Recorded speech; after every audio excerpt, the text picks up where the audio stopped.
एक बात बताओ, अगर मैं बोलूं आप 2 लाख खर्च करके सिर्फ एक पीडीएफ फाइल खरीद रहे हो तो आप क्या सोचोगे? आजकल कई स्टूडेंट्स ऑनलाइन एमबीए में एडमिशन ले लेते हैं, लेकिन सच ये है कि उनमें से कुछ लोग गलत एक्सपेक्टेशन के साथ डिसीजन ले रहे होते हैं। उन्हें लगता है बस एमबीए कर लिया तो जॉब पक्की है, लेकिन रियलिटी थोड़ी अलग है।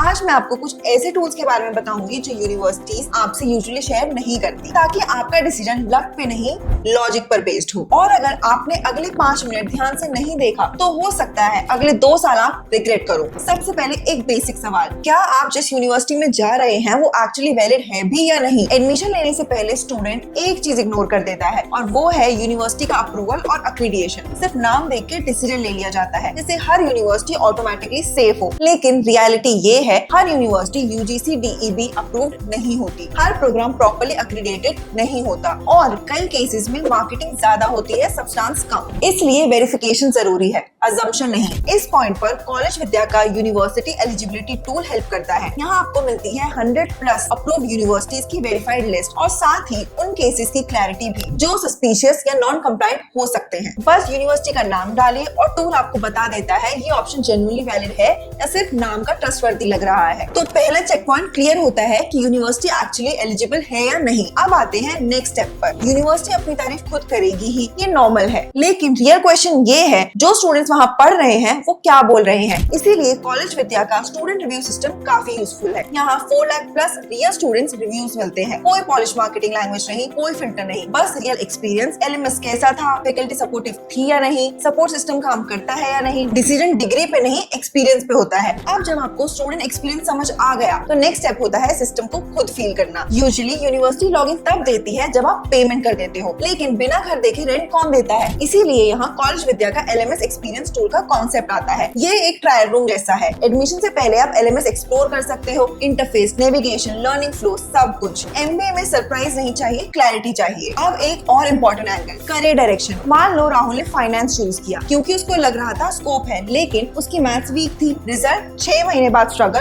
और ड्रॉप आउट। ऐसे मिस्टेक से बचने के लिए करियर फाइंडर टूल यूज होता है। ये आपसे आपके इंटरेस्ट, स्किल्स और बैकग्राउंड के बारे में पूछता है और सजेस्ट करता है कि कौन सा करियर पाथ आपके लिए एक्चुअली सूटेबल है। MBA तभी काम करता है जब वो आपके लिए बना हो, सिर्फ क्राउड फॉलो करने के लिए नहीं। अब आते हैं प्रैक्टिकल रियलिटी पर, जो है कॉस्ट। मार्केट में एक बहुत कॉमन है, सर सिर्फ 5,000 की EMI है, लेकिन हिडन चार्जेस का कोई क्लियर ब्रेकडाउन नहीं दिया जाता। इसीलिए इमोशनल डिसीजन मत लो, कॉलेज विद्या का EMI कैलकुलेटर यूज करो। ये आपको क्लियरली बताता है कि मंथली एक्चुअल बर्डन कितना होगा। डिसीजन इमोशनल हो सकता है पर पेमेंट हमेशा लॉजिकल होनी चाहिए। अब एक और प्रॉब्लम, कंफ्यूजन एंड स्पैम। हम सबको नहीं पसंद जब 50 कॉल्स आती हैं, इसलिए ब्रोशर के पीछे मत भागो। ऑनलाइन यूनिवर्सिटी एक्सपो यूज करो। यहाँ आप लाइव काउंसलिंग ले सकते हो, यूनिवर्सिटी से डायरेक्ट बात कर सकते हो और सब कुछ एक ही जगह क्लियर हो जाता है। No middle man, no spam, no confusion. Final reality check, आज से 2 साल बाद आपके हाथ में सर्टिफिकेट होगा, लेकिन वो सर्टिफिकेट पावर बनेगा या सिर्फ एक एक्सपेंसिव वॉल हैंगिंग, ये डिपेंड करता है आपने सही सिस्टम चूज किया है या नहीं। ऑनलाइन MBA गलत नहीं है, ब्लाइंड ऑनलाइन MBA गलत है। तो पहले क्लैरिटी लो, फिर डिसीजन लो। डिग्री तो कोई भी दे देगा, लेकिन सही करियर डिसीजन सिर्फ आप ले सकते हो डेटा के साथ।